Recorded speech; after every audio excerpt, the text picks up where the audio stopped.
आज फिर एक नया केस सुनने में आया है कि एक वाइफ ने अपने हस्बैंड को बाथरूम में मतलब फर्श के नीचे मार के फर्श के नीचे उनको दबा दिया और 45 डेज तक वो उसी बाथरूम में नहा रही थी।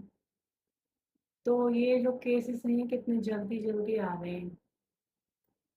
इन चीज़ों को देख कर ना सोशल मीडिया को कई बार देखने का दिल नहीं करता है।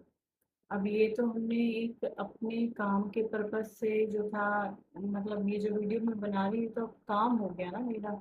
नहीं तो बहुत सी चीज़ें ऐसी सोशल मीडिया पे आती है, दिखाई जाती है कि मतलब समझ में ही नहीं आता कि सही क्या है और गलत क्या है।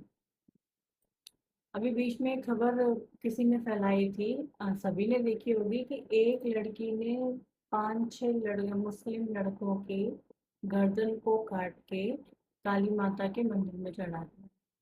और दो बहुत सारी ऐसी न्यूज़ लगातार आने के बाद एक न्यूज़ ये आती है कि ये बिल्कुल झूठ है। देखिए क्या कर रहे हैं हम लोग, सोशल मीडिया का यूज़ क्या कर रहे हैं। मतलब मजाक बना रखा है, कोई कुछ बोल रहा है, कोई कुछ बोल रहा है, नॉलेज हमारी आधी अधूरी है। और लेकिन केसेस जो ये इस टाइप के केसेस हैं कि हस्बैंड वाइफ एक दूसरे को मार रहे हैं, ये तो सबको पता है कि टीवी में भी आ जाते हैं और इनको दिखता है कि भाई सजा हो रही है। और बहुत सारी बातें हैं कि पता लग रहा है कि चीज़ें हैं, लेकिन जो वो 6 लोगों के बारे में बता रहे हैं कि काली माता के मंदिर में सर चढ़ाए, तो वो लड़की का फेस तो क्लियर किसी ने दिखाया ही नहीं है। बस ये अफवाह फैला दी है और लास्ट में ये कर दिया कि भाई ये न्यूज़ ही झूठी है। तो ऐसा है कि बोलते बोलते ये टॉपिक इतने बड़े हो जाते हैं कि मतलब, और हैं बहुत ही सेंसिटिव। एक बार मैंने एक रील में देखा था कि कितने सदियों से पुरुष जो है औरतों को दबाते आ रहे हैं, मारते आ रहे हैं, तब तो कुछ नहीं हुआ, और आज 4-5-6 लड़कियों ने कुछ मर्द मार दिए तो हो हल्ला हो रहा है। मेरे को वो बात भी सही लगी, लेकिन ये गलत है जो हम लोग देख सुन रहे हैं, मार के दबा देना, नीले ड्रम में डाल देना। मतलब ये इसलिए गलत है क्योंकि समाज पढ़ा लिखा हो गया, इसलिए इस लिहाज से गलत है कि ज्ञान नहीं है। टाइम मॉडर्न हो रहा है और लोग गंदी हरकतें कर रहे हैं। कोई समझदारी नहीं है, लड़के अब शादी से डर रहे हैं। ऐसा नहीं है कि लोग शादी नहीं करेंगे, करेंगे, लेकिन अपने अपने नसीब का सबको भुगतना ही पड़ेगा। और शादी तो सभी लोग करेंगे, ऐसी कोई बात नहीं है, शादियां होती रहेंगी, केसेस होते रहेंगे, और ऐसे वीडियोस बनते रहेंगे और बातें होती रहेंगी, दबती रहेंगी, होती रहेंगी, दबती रहेंगी। तो मेरे कहने का मतलब ये है कि इस चीज़ का जिम्मेदार कहीं माँ बाप तो नहीं है, कहीं सास ससुर तो मेन इस चीज़ के जिम्मेदार नहीं है। कल मैंने एक वीडियो देखी थी, मेरे को पॉडकास्ट सुन के काम करने की आदत है, मुझे बहुत पसंद है पॉडकास्ट सुनना और काम करना। तो उसमें एक लेडीज़ ने कहा कि मेरी शादी के 9 साल बाद मुझे ये पता लगा कि मेरे हस्बैंड का बाहर अफेयर है। और मैंने इस चीज़ को अपने पेरेंट्स से पहले डिस्कस नहीं करा, मैं अपने ससुराल वालों को बताती थी। और मेरे ससुराल वाले इतने मतलब तेज थे कि मेरे को जो है ना मतलब समझाते थे, कोई नहीं, शादी तो तेरी हो रखी है, ये है वो है, लड़का सुधर जाएगा। वो कहती थी कि हर चीज़ इस तरीके से थी जैसे कि प्लान थी।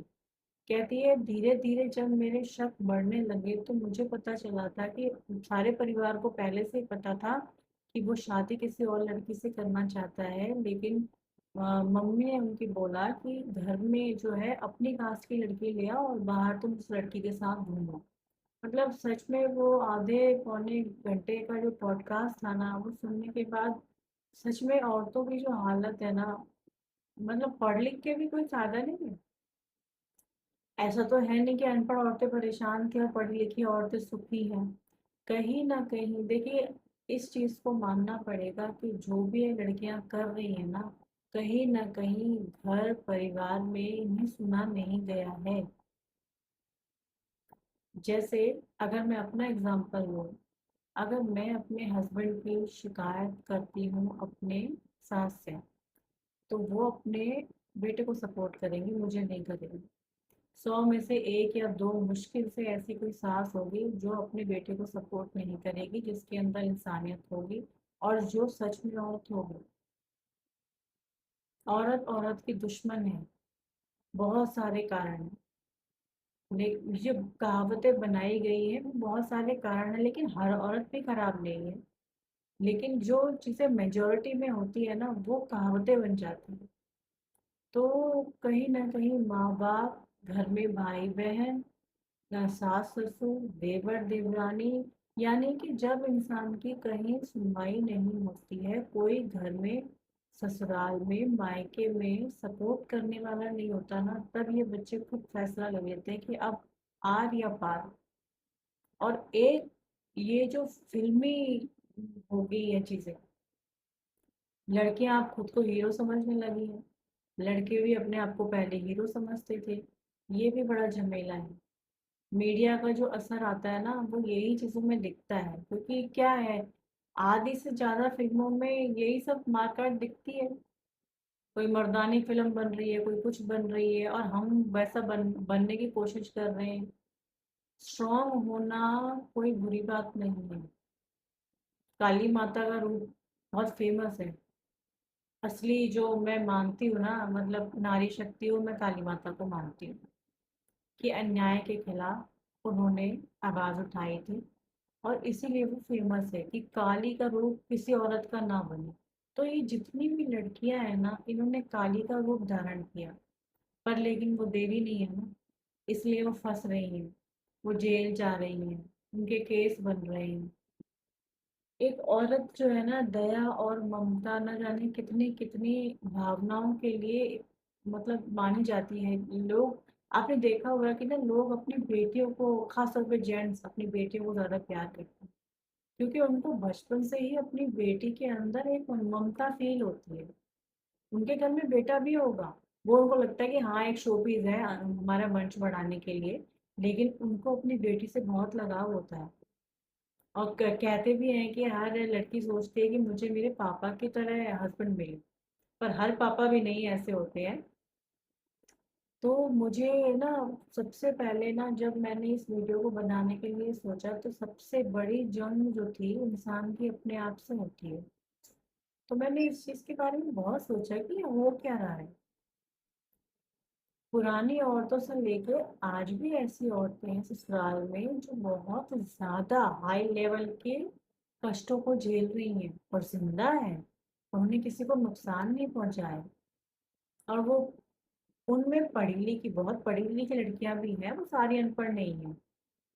अब एक एक घर तो कोई चेक नहीं कर सकता ना, वो तो ये हादसे हो रहे हैं तब पता चल रहा है कि इन लड़कियों का जो है पेशेंस लेवल कैसा है। तो मुझे तो देखिए, यही लगता है कि कहीं ना कहीं घर परिवार, मायके वाले, ससुराल वाले, और ये जितने भी हमारे रिलेशन है, हमारे भाई बहन, कई बार भाई बहुत स्ट्रिक्ट होते हैं कि तू ये नहीं करेगी, तू वो नहीं करेगी। भाई अपनी मनमानी कर लेंगे, कहीं नहीं भी करते हैं, मैं सबकी बात नहीं, सबको तो हम नहीं कर दोष दे सकते हैं। लेकिन बहनों के लिए उनके घर में रूल्स होते हैं। बाप जो है बेटी के लिए रूल्स बनाते हैं।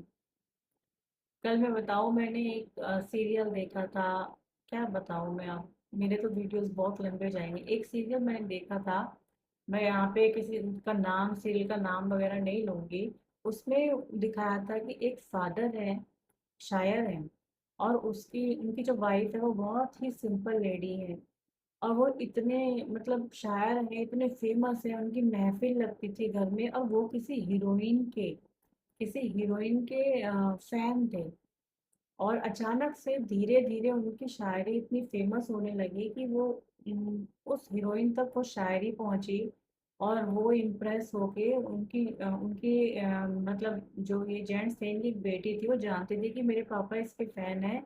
और वो पता नहीं कहाँ कहाँ से न्यूज़पेपर और कहाँ से उसको इनवाइट कर देती है अपने फादर के नाम से कि मेरे पापा शायर हैं, आपके फैन है, तो वो उनकी महफिल में वो हीरोइन आ जाती है। और धीरे धीरे वो जो जेंट्स है, वो अपनी सिंपल सी वाइफ जो इतनी सेवा कर रही है उसको छोड़ के वो उस हीरोइन के प्यार में पड़ जाते हैं। फैन तो वो पहले ही थे। उन्होंने पूरे जीते जी अपनी वाइफ की कभी कदर नहीं करी, लेकिन जब जब उनको तकलीफ होती थी वो रोने के लिए अपनी वाइफ के ही गोद में आते थे। प्यार उससे करते थे, लेकिन अपने आंसू अपनी बीवी के गोद में, मतलब आंसू पोंछने के लिए आते थे। उनकी बेटी भी बड़े जिद्दी स्वभाव की थी।